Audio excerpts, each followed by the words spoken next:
అయితే ఇప్పుడు మనం చెయ్యబోయేటటువంటి పూజ ప్రతిరోజు మన ఇంట్లో ఉండేటటువంటి దేవతలని ఆరాధించవలసినటువంటి విధానం. ఎందుచేత అంటే భారతీయ సంప్రదాయంలో, మన సనాతన ధర్మంలో మనిషి యొక్క జీవితం అంతా కూడా భగవంతుడితోటే ముడిపడి ఉంటుంది. షోడశ కళా ప్రపూర్ణుడు చంద్రుడు. చంద్రుడికి 16 కళలు ఉంటాయి. మనిషికి 16 సంస్కారముల చేత సంస్కరింపబడతాడు. తల్లి గర్భంలో ప్రవేశించిన దగ్గర నుంచి శరీరం పడిపోయిన తర్వాత కూడా దీన్ని తీసుకెళ్లి ఇష్టం వచ్చినట్టు పడేయడానికి వీల్లేదు. అంచేష్టి సంస్కారము అని సంస్కారం చేసి దీన్ని పంచభూతాల్లోకి పంపించేస్తారు. అందుకని మనిషికి కూడా 16 కళలు, 16 సంస్కారములు. చంద్రుడికి 16 కళలు. ఆ 16 కళలతోటే మనకి కాలగతిని చెప్తూ శుక్లపక్ష కృష్ణపక్ష తిథులుగా చెప్తూ మనం కాలాన్ని గణన కట్టి ఈశ్వరారాధనం చేస్తాం. అలాగే భగవంతుడికి పూజ చేసినా కూడా 16 ఉపచారములతో పూజ చెయ్యాలి. ఈ 16 ఉపచారములతోటే పూజ చెయ్యడం అనేటటువంటి దాని వెనకాతల మనస్సుని తీసుకెళ్లి భగవంతుడి దగ్గర పెట్టించేటటువంటి గొప్ప ప్రయత్నాన్ని ఋషులు చేశారు. ఎందుకు ఆ 16 పెట్టారు అంటే మీకు మొట్టమొదటే చెప్పాను. ఆ 16 అనేటటువంటి అంకెకి ఒక విశేషమైనటువంటి ప్రాధాన్యత ఉంది వైదిక ధర్మంలో. 16 ఉపచారములలో మొట్టమొదటిది ధ్యానం. ఇప్పుడు మీరు పూజా విధానం ప్రారంభించిన తర్వాత ఇదే వరసలో నడుస్తుంది. నడిచేటప్పుడు మీ మనస్సు అలా లగ్నం కావడాన్ని మీరు చూసుకోవాలి. మొట్టమొదట చెయ్యవలసినటువంటిది ధ్యానంతో ప్రారంభమవుతుంది. అప్పటి వరకు పూజకి ముందున్న దాన్ని పూర్వాంగం అంటారు. అంటే మీరు పూజ చెయ్యడానికి మీరు తెచ్చినటువంటి వస్తువులలో ఏదైనా అపవిత్రత ఉండవచ్చు, లేదా మీ యందు అపవిత్రత ఉండవచ్చు. ఎందుచేత నేను ఈ మాట అంటున్నానంటే, పూజ చేసేటప్పుడు శరీరంలో ఎక్కడ మలం ఉండడానికి వీల్లేదు.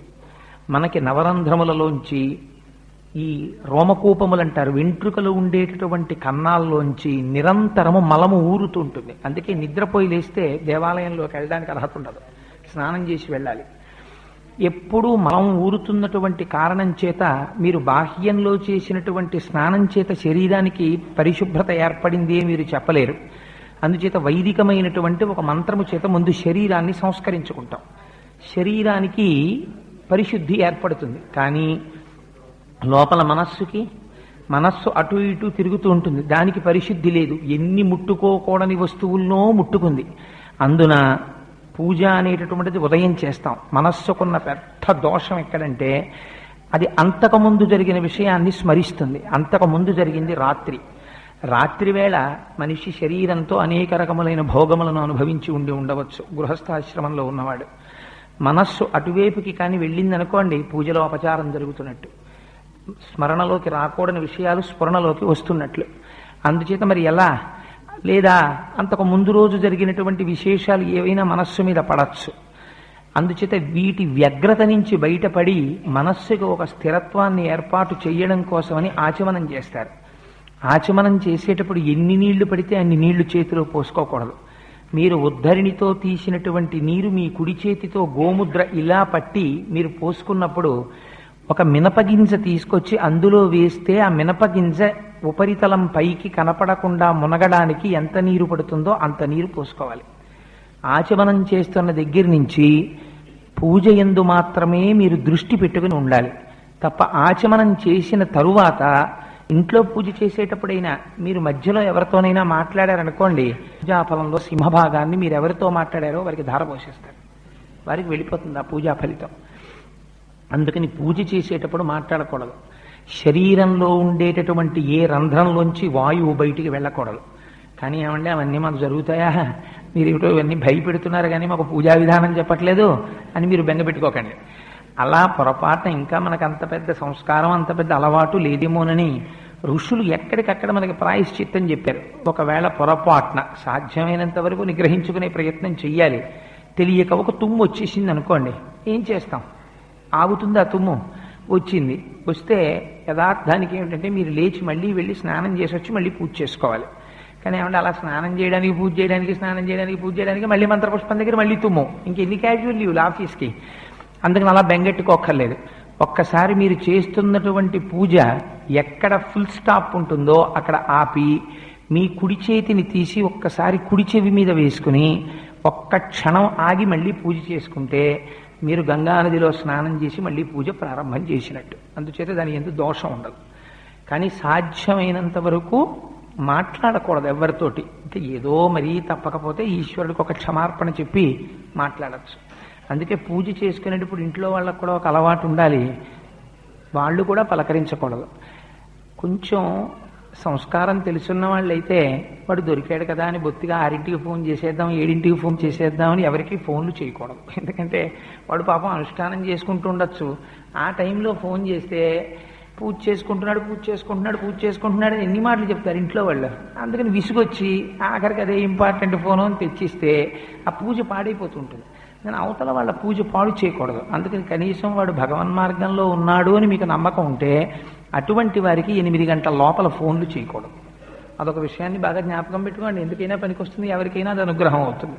అందుకని సరే, అందుచేత అలా ఆచమనం చేసి మనం పూజా ప్రారంభం చేస్తాం. ఆచమనం చేసేటప్పుడు చేతిలో వేసుకున్నటువంటి నీళ్లు తీసుకునేటప్పుడు చాలామంది జుర్రుకున్న చప్పుడు చేస్తూ ఉంటారు. అలా చప్పుడు రాకూడదు.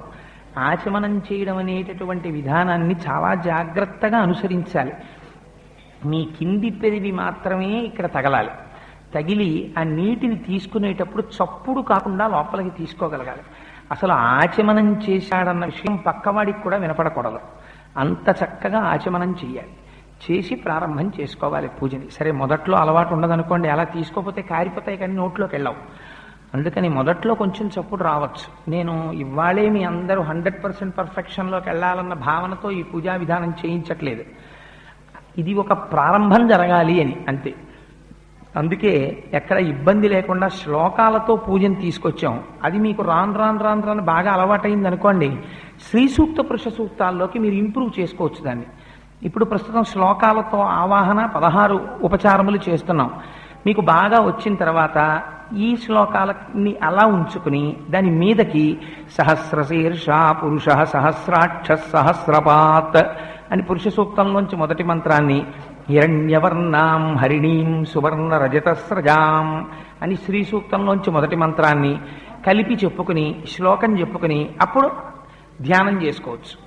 కానీ మొట్టమొదట అసలు పూజ అనేటటువంటి ఫ్రేమ్ ఎలా ఉంటుందో చూపించడం కోసమని ఒక తేలికైనటువంటి పద్ధతిలో దీన్ని మీకు ఇవాళ తీసుకొచ్చి మీకు పరిచయం చేసేటటువంటి ప్రయత్నం చేస్తున్నాం. కానీ దీన్ని మీరు ఎలా కావాలంటే అలా పెంచుకోవచ్చు. ఎక్కడెక్కడ ఎలా పెంచుకోవచ్చో ఎలా తగ్గించుకోవచ్చో నేను మీకు చెప్తాను. మనం భగవంతుణ్ణి ఆరాధన చేసేటప్పుడు రోజు భగవంతుని యొక్క కృప మన యందు ఉండడానికి మనకి తెలియకుండా ఆ రోజు మనం పాప ఫలితాన్ని అనుభవించవలసినటువంటి ప్రమాదములు ఉండొచ్చు, బుద్ధి యందు వైక్లభ్యములు ఉండొచ్చు. మనకి తెలియదు ఇవాళ ఇంత ప్రమాదం వస్తోందని బయలుదేరిపోతుంటాం. భగవంతుణ్ణి మీరు 16 ఉపచారములతో పూజ చేసి బయలుదేరారనుకోండి, అది మీకు మీ ఇంట్లో వాళ్ళకి రక్ష. గృహస్థ అన్నవాడు ఏ పనైనా విడిచిపెట్టచ్చు, కానీ పూజ విడిచిపెట్టకూడదు. అది బరువు అయిపోకూడదన్న ఉద్దేశ్యంతో సాధ్యమైనంత తక్కువ టైంలో చేసుకునేటట్టు మీకు ఒక సెలవునాడు పెట్టుకోండి. నేను ఎప్పుడు సాధారణంగా అందరికీ చెప్పే సలహా ఒక ప్రాక్టికల్ మెథడ్లో చెప్తూ ఉంటాను. మీరు బాగా పూజ చేయండి. నేను ఎప్పుడూ ఎవరికీ సలహా చెప్పను. మీరు రోజు 20 నిమిషాల కన్నా పూజ చేయకండి అని చెప్తుంటాను. కొంతమంది నన్ను విమర్శ చేస్తుంటారు, అదేంటంటే అలా చెప్తుంటారు ఆయన. నేను రోజు మీరు 2 గంటలు పూజ చేసుకోండి అని చెప్పాను అనుకోండి, నేను ఒక యథార్థమైన మాట చెప్తున్నాను, మీకు తెల్లవారుతోందంటే భయం పట్టుకుంటుంది. అమ్మ బాబోయ్ అంత పూజ చెయ్యాలి, టైం లేదు అని ఏదో ఒక పని ఉంటుంది. అలా కాకుండా మీరు స్వల్పమైన పూజ, వైదికంగా పరిపూర్ణత్వం ఉండే పూజ అలవాటు చేసుకున్నారనుకోండి, మీ పూజ మీకు బరువు అనిపించాలి. మీరు హాయిగా పూజ చేసుకొని వచ్చేస్తారు. ఒక్కరోజు మీరు ఎంచుకోండి, ఏదో ఒక రోజు నేను ఒక శనివారం నాడు ఇలా పూజ చేసుకుంటాను, లేదు ఒక సోమవారం నాడు చేస్తూ ఉంటాను, లేదు ఒక ఆదివారం నాడు చేస్తాను. ఆ రోజు నియమం పెట్టేసుకోండి. నేను ఈ రోజు విశేషార్చన చేస్తాను అని నియమం పెట్టుకుంటే ఒకే ఒక్కరోజు, ఆ ఒక్కరోజు చేయడానికి మీ మనస్సు ఉరకలు వేస్తుంది. ఇవాళ నేను విశేషార్చన చేస్తాను అని అదే పూజ ఎక్స్పాండ్ అవుతుందంతే. అదే పూజా విధానం, కొత్తగా మీరేం చేయక్కర్లే. కానీ అలా ఎలా పెరుగుతుందో మీకు ఎక్కడికక్కడ చూపిస్తూ ఉపచారములు మనం చేస్తాం శాస్త్రంలో. అవి మీ మనస్సుని తీసుకెళ్లి భగవంతుడి దగ్గర నిలబెట్టడం కోసమని ఉపయోగించాలి. అంతేకాని వాటిని మీరు యాంత్రికంగా చేసేసారనుకోండి షోడశోపచారాలని, దానికి అర్థం ఉండదు ఆ పూజకి. అది నడుస్తుందేమో కానీ మీ మనస్సు అక్కడ నిలబడదు. నిలబడ్డం కోసమే షోడశోపచారాలు. షోడశోపచారములంటే మీరు ఒక్కసారి జాగ్రత్తగా అర్థం చేసుకోండి, మీకు అర్థమైపోతుంది. మొట్టమొదటిది ధ్యానం, రెండవది ఆవాహనం, మూడవది ఆసనం, నాలుగవది పాద్యం, ఐదవది అర్ఘ్యం, ఆరవది స్నానం, ఏడవది వస్త్రం, 8 యజ్ఞోపవీతం, 9 గంధం, 10 పుష్పం, 11 ధూపం, 12 దీపం, 13 నైవేద్యం, 14 తాంబూలం, 15 నీరాజనం, 16 మంత్రపుష్పం. మీరు ఒకటి పూజ దగ్గర మొదలెట్టినప్పుడు బాగా జ్ఞాపకం పెట్టుకోండి. మీరు పూజ పూర్వాంగంలో ప్రారంభం చేసినప్పుడు అక్కడ ఉన్నవాడు భగవానుడు, నేను ఆరాధకుణ్ణి అని మొదలు పెడతారు. 16వ కళ దగ్గరికి వచ్చేటప్పటికి చంద్రుడు పూర్ణత్వాన్ని పొందుతాడు, పౌర్ణమి చంద్రుడైపోతాడు, పూర్ణమైపోతాడు. గుండ్రటి సున్నా, పూర్ణమద పూర్ణమిదం పూర్ణాత్ పూర్ణ ఉదచ్యతే పూర్ణస్య పూర్ణమాదాయ పూర్ణమేవావశిష్యతే. మీ పూజ కూడా 16వ ఉపచారం దగ్గరికి వెళ్ళేటప్పటికి పూర్ణత్వాన్ని పొందేయాలి. ఎలా పొందేస్తుందంటే ఎక్కడో లేడు భగవానుడు ఇక్కడే ఉన్నాడన్న భావనతో వెళ్ళిపోతారు. మంత్రపుష్పాన్ని పూర్తిగా చెప్పినప్పుడు తరచు చెప్తుంటాను ఉపన్యాసాల్లో, ఇక్కడే భగవానుడు ఉన్నాడని నిరూపిస్తుంది మంత్రపుష్పం. మీరు అటువంటి భావనతో, అటువంటి ధైర్యంతో, అటువంటి సంతోషంతో వెళ్ళిపోతారు. ఎందుకు షోడశోపచారములు పెట్టారో తెలుసా అండి? మీరు మీ ధ్యానం అన్న దగ్గర నుంచి ఇంకా ప్రారంభం కావాలి. అంతకుముందుది పూర్వాంగం. ధ్యానం అనేటప్పటికీ మీరు భగవంతుణ్ణి ఏ రూపంగా పిలుద్దామనుకుంటున్నారో ఆ రూపాన్ని మీరు ఒకసారి మనస్సులో ధ్యానం చేస్తారు. ఇవాళ మేము పూజా విధానంలో లక్ష్మీనారాయణ స్వరూపంగా భగవంతుణ్ణి ఆరాధన చెయ్యాలి అని అనుకున్నాం. కానీ మీరు అక్కడ ఉమామహేశ్వర పూజార్థం అని మీరు అనాలనుకున్నారనుకోండి, ఏమీ దోషం లేదు, మీరు అనొచ్చు. మీకు అక్కడ ఒకవేళ మీ కులదేవత లేదా మీ ఇష్టదేవత మీరు అక్కడ కానీ సశక్తియుతుడై ఉండాలి. పరమాత్మ శక్తితో కూడిన వాడై ఉండాలి. శక్తితో కూడినటువంటి స్వరూపాన్ని మీరు ఆవాహన చేస్తే, అందుకే రామ పూజ అనరు, శ్రీరామ పూజ అంటారు. అమ్మవారితో కలిసిన అయ్యవారిని సింహాసనంలో పెట్టి ఆరాధన చేస్తాం, శక్తికర పూజార్థం అనొచ్చు. లేదు లక్ష్మీనారాయణ పూజార్థం అనొచ్చు. ఇవాళ లక్ష్మీనారాయణులుగా మేము పూజ ప్రారంభం చేస్తున్నాం. ఇందులో మొట్టమొదట ధ్యానం చేస్తారు. చేసినప్పుడు మీరు కళ్ళు మూసుకుని భగవంతుని యొక్క స్వరూపము ఇలా ఉంటుంది ఒక సాకారములో నేను ఊహిస్తే, ఇవాళ నా ఇంటికి స్వామి వస్తే ఇలా ఉంటారు అని ఊహించాలి. అది ధ్యానం. ఆవాహనం అంటే ఏమిటో తెలుసా అండి? మీరు అలా చేయడం మొదలెట్టండి, కోటేశ్వరరావు గారు చెప్పింది అబద్ధమో నిజమో మీకు తెలుస్తుంది. మీ మనస్సు లయమైపోయిందని గుర్తు ఏమిటో తెలుసా అండి? మీరు ఇలా నివేదన చేసేటప్పటికీ మీరు పూజలో తీర్థం తీసుకుని ఇలా లేవగానే ఎవరో ఒక పుణ్య దంపతులు మీ ఇంటికి వస్తారు ఆ రోజు. లేదు ఒక్కొక్కసారి ఏమీ తెలియనటువంటి రూపంలో పరమాత్మ ఇంటికి వచ్చి కూర్చుని ప్రసాదం తీసుకుని వెళ్ళిపోతారు. వచ్చి తీరుతాడు భగవానుడు. ఎలా వస్తాడు అంటే మీరు గుర్తుపట్టలేరు, ఆ రూపంలో వస్తాడు. అందుకే బాగా అలవాటు చేసుకోండి.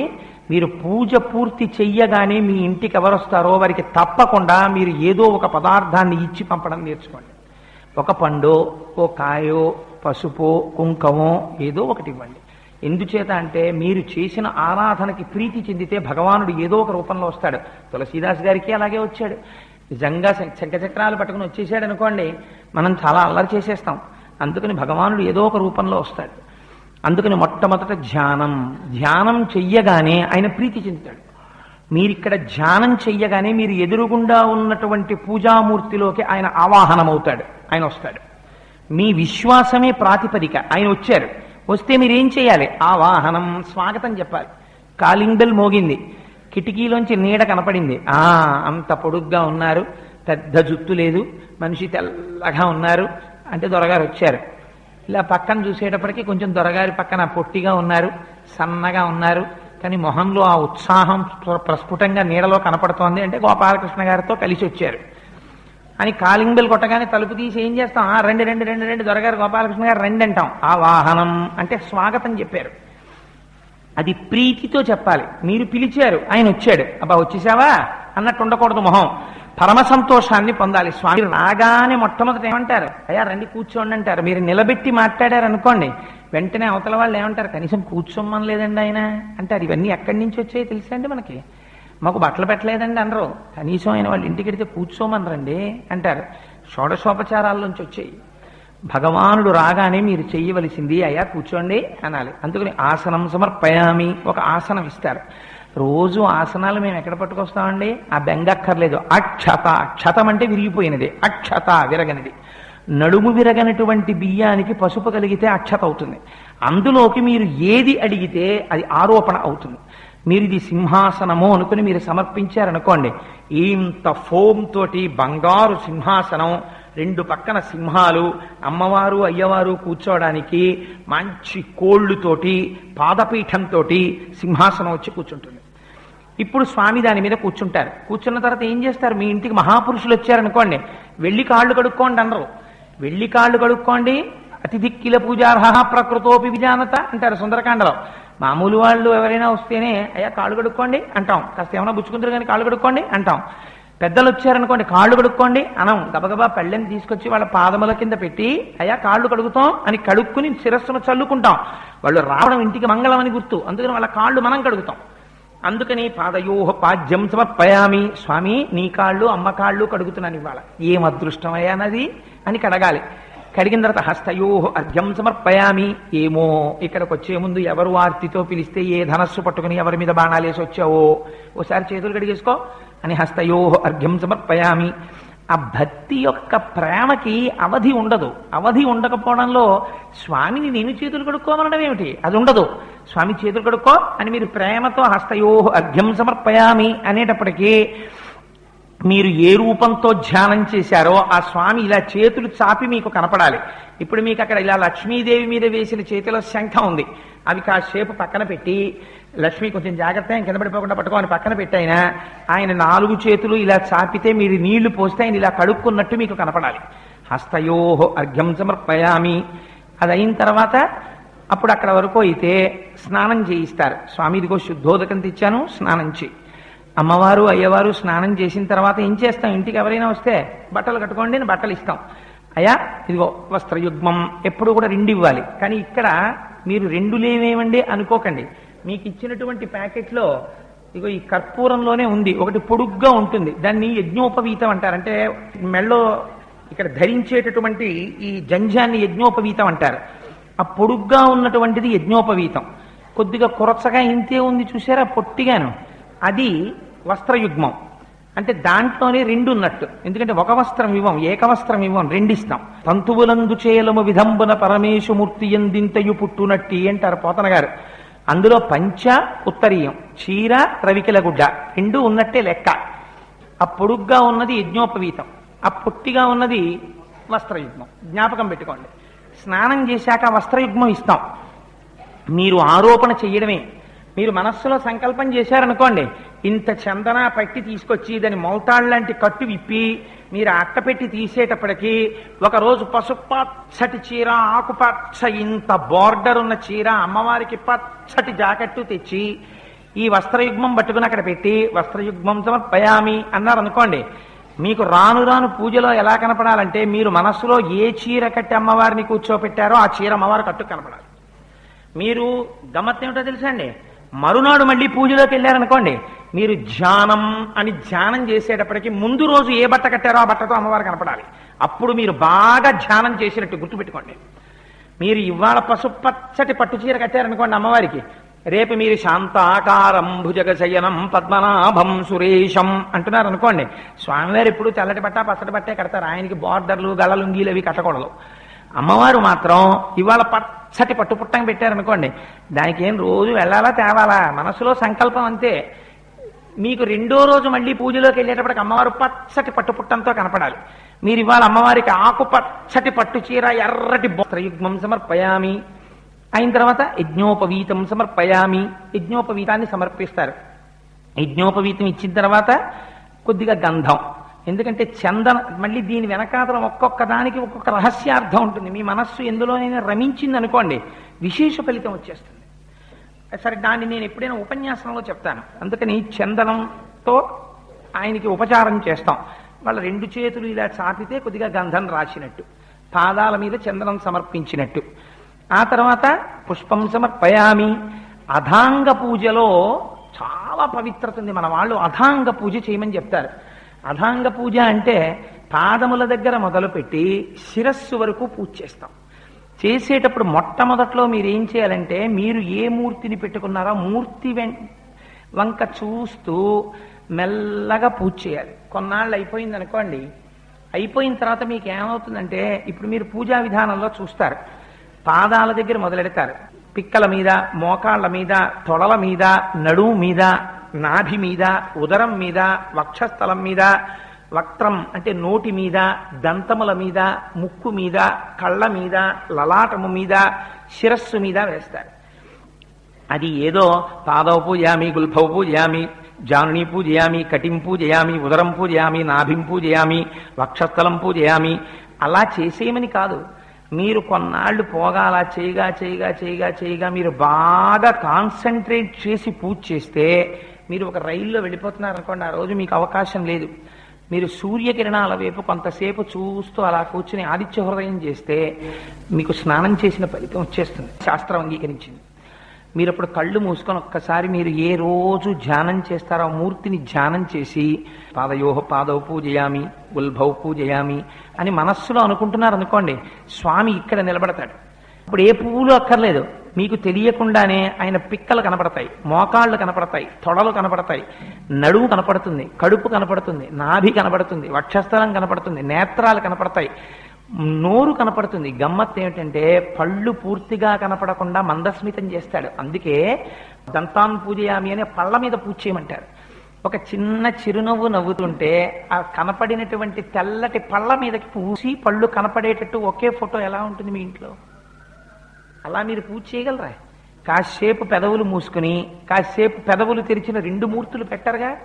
దాని అర్థం ఏమిటంటే ఇక్కడ ఇంప్రూవ్ చేయడం నేర్చుకో అని. అప్పటి వరకు అని కనపడాలి. మళ్ళీ మీరు నామని చెప్పేటప్పటికి చిన్న నవ్వు నవ్వుతూ దంతాలు కనపడాలి, ఆ దంతాల మీద మీ పువ్వు పడాలి. అలా మీరు చేస్తే క్రమంగా ఇక్కడ పూజ చేయడం మీకు అలవాటైపోతుంది. పైకి ఎవ్వరికీ తెలియదు, కానీ లోపల జరిగిపోతుంటుంది పూజ. అలా చేసి ఆ తర్వాత స్వామివారికి గంధం పుష్పం ఇచ్చిన తర్వాత ధూపం, స్వామికి ధూపం ఇస్తాం. ధూపం ఇచ్చేటప్పుడు గంట వాయించాలి. గంట నేల మీద పెట్టకూడదు. ఇప్పుడు గంటను ఎప్పుడైనా ఏదో ఒక దాని మీద పెట్టుకోవాలి. దానికి గంట. ఆ తర్వాత దీపం, స్వామికి దీపం చూపిస్తాం. యథార్థమైతే ఒకసారి జ్యోతి వెలిగించి చూపించాలి. పోనీ అక్కడే ఉన్నటువంటి దీపాన్ని చూపించేస్తే దీపానికి మళ్ళీ అక్షతలు సమర్పించాలి ఒకసారి. అందుకని దీపం దర్శయామి, దీపం చూపించేసిన తర్వాత అప్పుడు స్వామివారికి నైవేద్యం. అప్పటికి అవసర నైవేద్యం మీ దగ్గర ఏది ఉంటే అది. ఒకవేళ ఏదీ లేదనుకోండి, బాగా జ్ఞాపకం పెట్టుకోండి ఒక విషయాన్ని. మీరు రాత్రి ఓ అరడజన అరటిపళ్ళు తెచ్చుకుని అందులో 2 తినేశారనుకోండి, మిగిలిన 4లో ఒక పండు నైవేద్యం పెట్టకూడదు, ఉచ్చిష్టం అవుతుంది. ఇంగిలి నైవేద్యం పెట్టకండి. అదేంటంటే ఆ 4ని తినలేదు కదా అంటే కుదరదు. ఒకే అంచుకు వేలాడుతున్నటువంటి పళ్ళలో కొన్నిటిని మీరు తిని కొన్నిటిని నివేదన చేయడానికి వీలు లేదు. కానీ ఒక అరడజన అరటిపళ్ళు తెచ్చి 2 తుంపి పూజ గదిలో పెట్టి 4 పళ్ళు మీరు తింటే దోషం లేదు. ఎందుకంటే ముందే విడతీసి ఈశ్వరుడి కోసం పెట్టేశారు. అందుకే శాస్త్రం అంది, మరి ఇలా ఒక్కొక్క రోజున ఇంట్లో అసలు ఉచ్చిష్టం కాని పదార్థం లేకపోతే మరి నివేదన ఎలాగా అంటే, శాస్త్రంలో రహస్యం ఏంటంటే ఎప్పుడూ కూడా అంటూ నిలవ చెయ్యడం అనేటటువంటి దోషములు లేని పదార్థం ప్రపంచంలో ఒక్కటే ఒక్కటి ఉంది. అది దానికి మీరు నిలవ చేసిన దోషము ఉండదు, దానికి అంటు దోషము ఉండదు. అటువంటి పదార్థం ఒక్కటే బెల్లం ముక్క. అందుకే తప్పకుండా బెల్లం ఇంట్లో ఉంచుకుంటారు. అది పరమమంగళ. స్వామికి అవసర నైవేద్యం పెట్టేస్తే పొంగిపోతాడు ఆయన. పైగా మీకు గమ్మత్తు తెలుసా అండి, బెల్లం ముక్క నైవేద్యం పెడితే ఇంట్లో ఆరోగ్యంగా ఉంటారు. తూర్పుకి తిరిగి వంట చేసి యజమానికి అన్నం పెట్టినా బెల్లం ముక్క రోజు నైవేద్యం పెట్టినా మహాపుణ్యం. అందుచేత ఏదీ లేకపోతే ఓ బెల్లం ముక్క తెచ్చి అక్కడ పెట్టి నైవేద్యం పెట్టుకోవచ్చు. ఆ తరువాత నీరాజనం, తాంబూలం ఇస్తాం. స్వామి కూడా తాంబూలం వేసుకున్నట్టు ఎర్రటి నోటితో కూర్చున్నట్టు మీరు భావన చేయాలి. అందుకే తాంబూలం సమర్పయామి అన్నాక ఒక్క క్షణం ఆగాలి. ఏదో రిచువలిస్టిక్ గా తాంబూలం సమర్పయామి అని తాంబూలం ఇచ్చేసాం అయిపోయింది అని కాదు, మీకు ఇక్కడ భావన జరగాలి. ఆ తాంబూలాన్ని స్వామి నోట్లో వేసుకుని శ్రవణం చేస్తే ఎర్రటి నోళ్లతో కూర్చున్నట్టుగా భావన చేసి, అబ్బా స్వామి అసలే దివ్యమంగళ విగ్రహం, అథాంగ పూజలో నేను ఆపాదమస్తకం చూశాను, నాకు అనురాపు తగిలిందో ఏమిటో అని బెంగ పెట్టుకుని కళ్ళమ్మట నీళ్ళొచ్చి నీరాజనం ఇవ్వాలి స్వామికి. నీరాజనం ఇచ్చేటప్పుడు ఇష్టం వచ్చినట్టు తిప్పకూడదు. ఇవాళ మీరు నీరాజనం ఇచ్చేటప్పుడు అందరూ కలిసి నీరాజనం ఇస్తే ఈ హాల్ ఎలా ఉంటుందో మీరు ఊహ చెద్దరు కానీ జాగ్రత్త, మీ ఎదుటి వాళ్ళ వస్త్రానికి కానీ మీకు కానీ అంటుకోకుండా చూసుకోండి. మీకు 2 ప్రమిదలు ఇచ్చారు, అందులో ఒక ప్రమిద దీపం వెలిగించుకోవడానికి, ఒక ప్రమిద నీరాజనం ఇవ్వడానికి. ప్రమిదలో నీరాజనం ఇచ్చేటప్పుడు కర్పూరం బిళ్ళని కొంచెం అవతల వైపుకు పెట్టుకోండి, సో దట్ మీ మీదకి ఆ తేజస్సు కాంతి ప్రసరించకుండా ఉంటుంది, కొంచెం చేతి మీదకి రాకుండా జాగ్రత్తగా పట్టుకుని ఇవ్వండి. నీరాజనం ఇచ్చేటప్పుడు పాదముల దగ్గర నుంచి శిరస్సు వరకు తిరగాలి, సగానికి తిరగడం కుదరదు. నీరాజనం ఇచ్చేటప్పుడు నడుము వరకు తిప్పడమో గుండెల వరకు తిప్పడమో చెయ్యకూడదు. ఆ తిప్పడం కూడా అందంగా పాదాల దగ్గర నుంచి శిరస్సు వరకు చూపిస్తూ నీరాజనంలో చూడాలి. నీరాజనపు వెలుతురులో మీరు ధ్యానం చేసినటువంటి మూర్తి యొక్క పాదములు మీరు ఏ వస్త్రం ఇచ్చారో ఆ వస్త్రపు కాంతులలో మెరిసిపోతున్నటువంటి పాదాలు మీరు ఇలా తిప్పుతుంటే నీరాజనం, ఆ నీరాజనం వెలుతురు పడుతుంటే మీరు అధాంగ పూజ చేశారు కనుక అది మానసికమైనటువంటి అనుభూతి. ఇలా తిరుగుతుంటే ఎడం పక్క నుంచి మొట్టమొదట స్వామి వైపుకి ఎడుతుంది కాబట్టి నీరాజనం, ఆయన యొక్క చెయ్యి, ఆయన యొక్క భుజం, ఆయన యొక్క చెవులు మకరకుండలాలు, ఆయన యొక్క నల్లటి జుత్తు, దాని మీద వజ్రకిరీటం, ఆ పక్కన అమ్మవారి వజ్రకిరీటం, అమ్మవారి యొక్క భుజం, అమ్మవారి యొక్క తామరరూడు లాంటి చెయ్యి, చేతికున్న ఎర్రటి గాజులు, అమ్మ వేళ్ళు, అమ్మ ఉంగరాలు, అమ్మ మోకాళ్ళు, అమ్మ చీర, అమ్మ పాదాలు, అయ్యవారి పాదాలు, మళ్ళీ ఇలా తిరగాలి. తిరిగేటప్పుడు మళ్ళీ నుదురు వాళ్ళ మెరిసిపోతున్న కాంతులతో మూడోసారి పాదాల దగ్గరికి వచ్చి దర్శనంలో తన్మయత్వాన్ని అనుభవించి ఎంత తొందరగా కర్పూరం ద్రవస్థితిని పొందకుండానే వాయుస్థితిలోకి వెళ్ళిపోతుందో అంత తొందరగా మీ మనస్సు లయమైపోయే అదృష్టాన్ని మీరు కోరుకోవాలి. కోరుకుని అక్కడ పెట్టి నీరాజనానంతరం శుద్ధ ఆచమనీయం సమర్పయామి. ఇంత తేజస్సు తగిలింది స్వామి, నీకు దాహం వేసిందేమో అని కొద్దిగా మళ్ళీ నీళ్ళు ఇవ్వాలి. ఇచ్చి తదనంతరం మంత్రపుష్పం చేసిన తర్వాత మనం ఓపికంటే చక్కగా ఎప్పుడైనా ఓ వెండిదో చిన్న ఏనుగు, ఓ వెండి చిన్న గుర్రం, ఓ చిన్న ఉయ్యాల ఇవన్నీ కొనుక్కుంటే మీరు ఇంట్లో చక్కగా రాజోపచారాలు కూడా చేసుకోవచ్చు. చామరం వీజయామి అని చక్కగా చామరంతో స్వామికి వీయచ్చు. ఎందుకంటే చామరీ మృగం యొక్క వెంట్రుకలకి ఒక గమ్మత్తుంది. ఆ చామరీ మృగం యొక్క వెంట్రుకలతో చేయబడినటువంటి చామరాన్ని స్వామికి చూపిస్తే దాంతో కానీ గాలి వీస్తే ఎంత అలసట పొందిన వాడికైనా సరే ఆ శ్రమ తీరుతుంది. అందుకే గజేంద్ర మోక్షంలో వర్ణిస్తారు ఆ చామరీ మృగాల గురించి.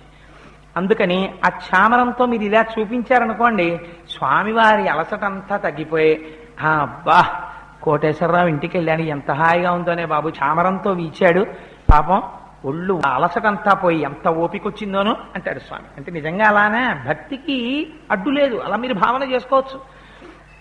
తర్వాత మంత్రపుష్పం. మంత్రపుష్పం జ్ఞానంతో పూర్తయిపోతుంది. అంటే అక్కడున్నవాడే ఇక్కడున్నవాడు అన్న ఏకాత్మతా భావనతో మీరు పరమ సంతోషంగా నన్ను ఎవరేం చేసి ఇక్కడే ఉన్నాడు భగవానుడు, వాడే అన్నీ చేయిస్తున్నాడు అన్న భావనతో వెళ్ళిపోతారు. మళ్ళీ మర్నాడు వచ్చినప్పుడు మళ్ళీ ప్రారంభం. అది మీరు పూజ ఒక రోజు పెంచుకుందాం అనుకున్నారనుకోండి, హాయిగా సుప్రభాతంతో మొదలెట్టుకోవచ్చు. ఒక ఆదివారం నేను ఎక్కువ పూజ చేస్తాను అనుకున్నారనుకోండి, కౌసల్యా సుప్రజా రామ పూర్వా సంధ్యా ప్రవర్తతే అని మొదలు పెడతారు. తెల్లవారుధామం లేచి మొదలెడతారు. ఆ సుప్రభాతాన్ని అనుభవిస్తారు.